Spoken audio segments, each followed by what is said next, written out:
സിഹാസ് vlog. Okay, ഇന്നത്തെ ഇന്നല്ല നാളെ ഈദാണ്. അവിടെ ഈദിൻ്റെ തലേന്ന് എല്ലാവർക്കും പ്രിപ്പറേഷൻ ഉണ്ടാവും. മെയിൻ പ്രിപ്പറേഷൻ എന്താണെന്ന് വെച്ചാൽ മൈലാഞ്ചികളാണ്. മൈലാഞ്ചികളും പിന്നെ നാളത്തേക്കുള്ള റെഡിയാക്കലുമാണ്. അപ്പം ഇതിൻ്റെ ലോങ് വീഡിയോ നമ്മൾ ഇട്ടിട്ടുണ്ട്. അത് പോയി നിങ്ങൾ കാണണം. അപ്പോൾ ഗൈസ്, ഞങ്ങൾ ഇതിനുള്ള പ്രിപ്പറേഷനിലെ മൈലാഞ്ചൊക്കെ ഇട്ടിരിക്കുന്നതാണ്. ഇത് ഗൈസ് ഞാൻ പറഞ്ഞു വിട്ടോ, എങ്ങനെയുണ്ടെന്ന് കമൻറ്റ് ചെയ്യുക.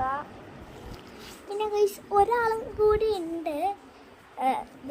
ഇതാരാന്ന് പറഞ്ഞു, വാ നോക്ക, കുഞ്ഞു വന്നല്ലോ. 3 കുഞ്ഞുങ്ങൾ വന്നല്ലോ. തക്കിടക്ക് 3 കുഞ്ഞുങ്ങൾ എൻ്റെ ഒന്ന് എല്ലാം സെയിം കളറാണ്. 2